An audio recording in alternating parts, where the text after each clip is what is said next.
And welcome back to Pokemon Team Videos. Today's Pokemon Team video comes to us from CJM, who asked the very important age-old question: what is Hiei's Pokemon team? Hiei from Yu Yu Hakusho. Now, I've done Yu Yu Hakusho things on the channel before. I've done verses. I even did a team video a while back with Sensui from Yu Yu Hakusho. Hiei is a fan favorite. I actually grew up on Yu Yu Hakusho. Dragon Ball Z, Rurouni Kenshin, Dragon Ball, Yu Yu Hakusho. Those are like the big ones that I had growing up in the 90s. Then Naruto came along and all that and, changed up the playing field a little bit. But, no, those are the ones I kind of grew up on. I never got into Gundam, didn't like Sailor Moon. I like Tenchi Muyo, okay. But anyway, yeah, Yu Yu Hakusho was a big one for me. So, Hiei is a fire demon, or fire being born to ice demon. We'll talk about more of that in a little while. Who was an antagonist in the first part of Yu Yu Hakusho, but ultimately became an ally later on. He is extremely powerful, only being rivaled in power by the end of the series by someone like Yusuke or Kurama, even like Makuro, who was one of the strongest characters in the series up to that point. At that, I think, is no longer as strong as Hiei is. Wielding many different abilities, including having a third eye, wielding dark fire, being a master swordsman, skilled martial artist, extremely fast. He's got so many abilities and facets to him. So, ultimately, what did I feel his Pokemon team would be? So, this first one, I'm going to be honest. This first one was the last one I actually chose for the team, and this is the only one where I'm like, I'll admit, this one's a little iffy. But hear me out at least a little bit. So, the first one I have on his team is Rabu. Now, this is not the image I wanted to use for Rabu to illustrate why I put Rabu on the team. Rabu is kind of a weird... Honestly, Rabu looks a bit more like a farmer to me than anything else, but apparently it is supposed to be kind of like a ninja rabbit a little bit. Rabu is a very fast, speedy Pokemon, but also it seems to carry a bit of an attitude with it that... a very kind of cool, smug attitude with it, at least from the way we see it. It does have pockets that it puts its hands in. And when you look at that Pokemon, when you look at Rabu, when it's doing the whole hands and pockets thing, just acting cool, it does come across a bit like Hiei would, kind of smug and like, all right, you want to go? Let's go. I'm so skilled. But also the fact that it's a fire type Pokemon helps out as well, as Hiei is a fire demon, at least more or less a fire demon. So that is more or less why Rabu made the team. A little bit of the parents, a little bit of the smug attitude here Hiei carries with him. But ultimately, it was kind of the last one I struggled with. Now, that being said, the other ones here make a lot more sense, at least to me. So, one of the big things we have to talk about with Hiei is actually the fact that he has his relationship with his sister, Yukina. The Yukina is actually an ice apparition, an ice demon. Well, they never actually say demon with her. They call her an apparition. But Yukina is basically based off of, Yuki's. Ice women spirits that lured people to their death. Very beautiful. But in this case, in case of ice apparitions, they aren't actually not inherently evil or anything like that. And in fact, Yukina and Hiei's mother actually fell in love and had a child and had their whole story is actually very unique. That they actually basically are like parthogenic, meaning they can give birth on their own without having sex. But Yukina and Hiei's mother actually went out, met a man, fell in love, and had sex and was pregnant and gave birth to both of them. So because of that, he is technically also part ice demon as well as a fire demon.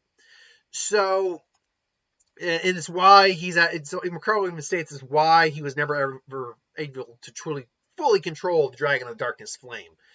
But ultimately, yes, his relationship with his sister, who he never flat out acknowledges as his sister. Well, let me phrase it this way: never tells her that he's his brother, just keeping her safe from afar. Ultimately, I went with Frostus. Now, I had Frostless in Zaba's video to represent Haku, which made a lot of sense.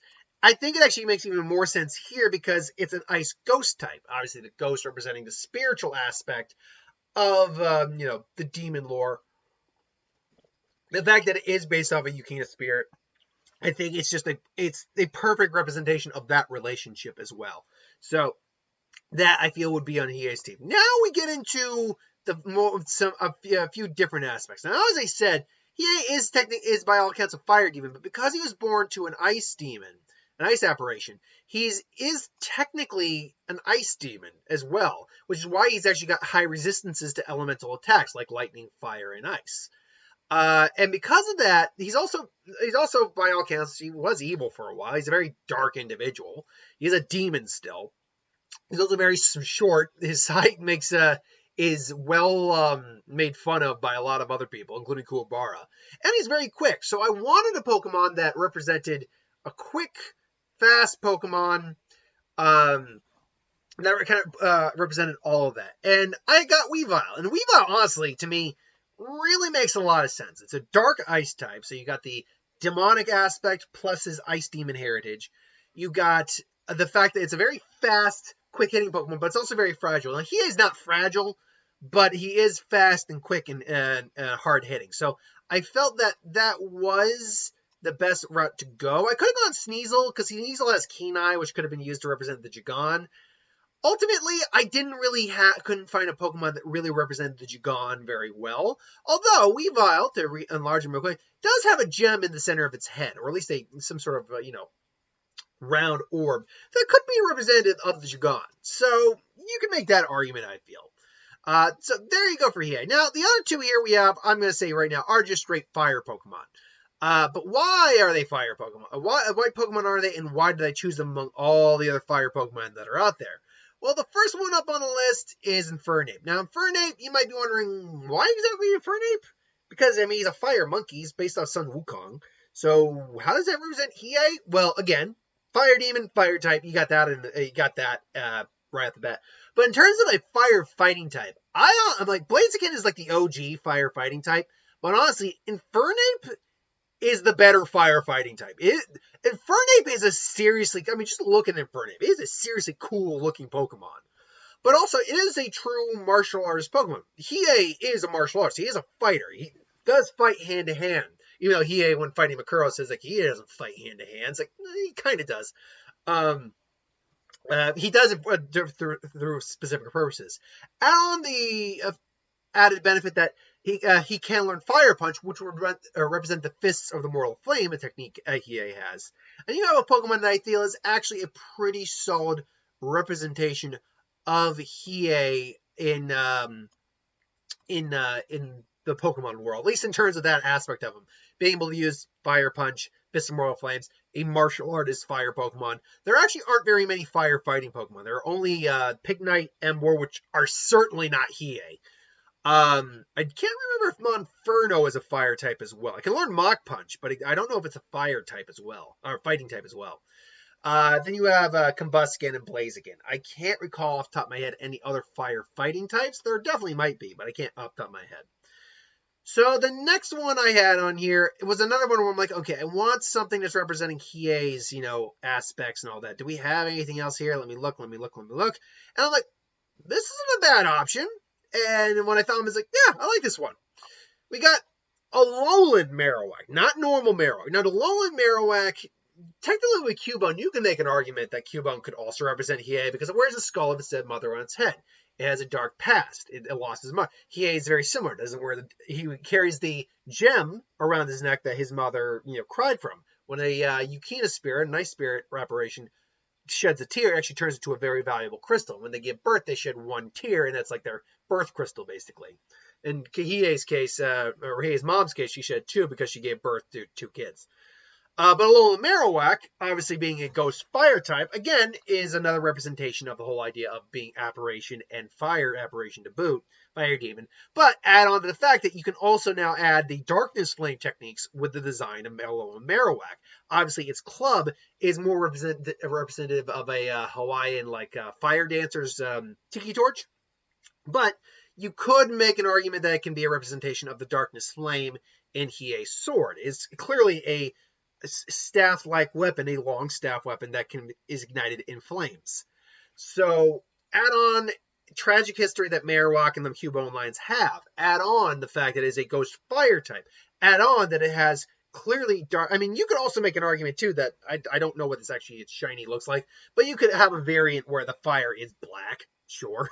There's nothing wrong with that. But no, I ultimately you add all that together, and I feel that yeah, Alola Marowak is actually a pretty good option.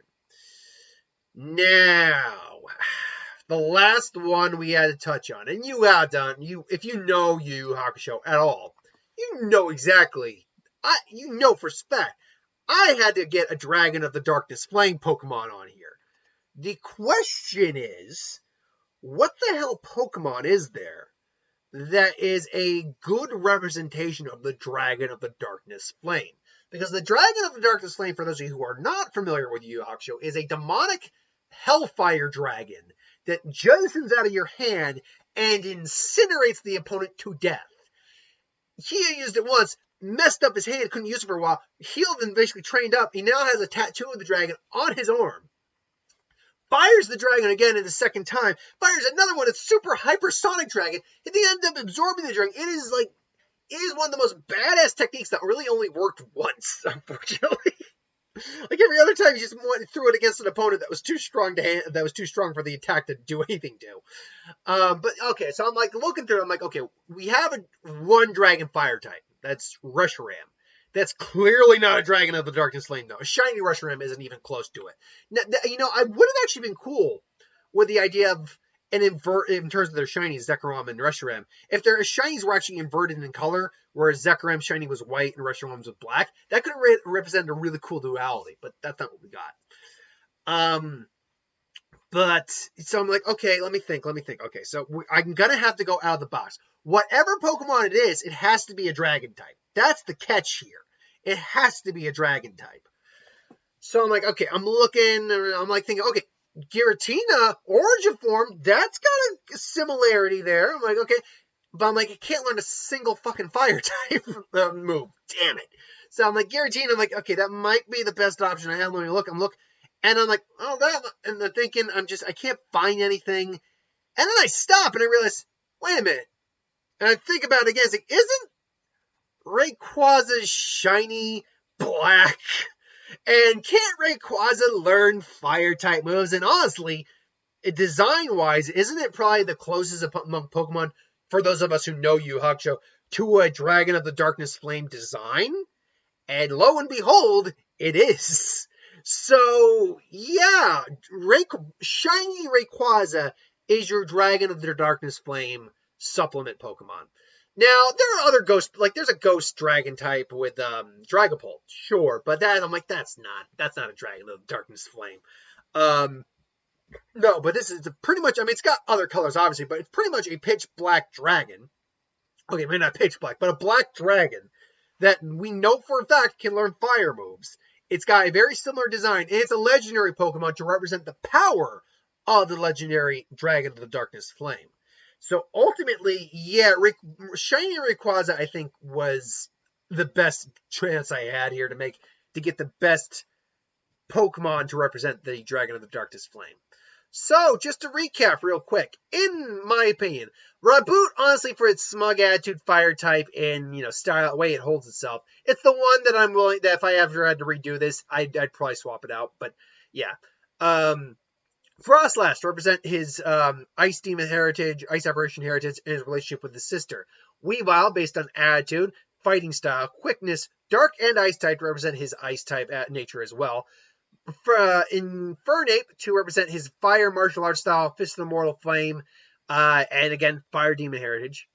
Alola Marowak, again, fire demon heritage, fire ghost, tragic past, dealing with his mother, and, and possibly Sword of the Darkness Flame, if you want to go into, think of his staff as more of a sword. And finally, Dragon of the Darkness Flame is represented by shiny Rayquaza for its power, the ability to learn fire moves. And, you could go Mega Rayquaza, too, if you wanted to. And it's, and legendary level of power. So, ultimately, those are the Pokemon that I would put on Hiei's team. Do you agree with my team? Do you not agree with the team? Let me know in the comments below. But until then, thanks for watching. I hope you enjoyed. Like, comment, share, subscribe. As always, wants to review something, put in the comments below. Let us know. We'll get to review it at some point. Ideas for who would win, Star Wars, Superior, Magic, what if, anything you can do on the channel. Put that in the comments below as well. I'll get that at some point. Thanks for watching. I'll hit that button if you want to be notified. And I'll see you folks tomorrow. Later.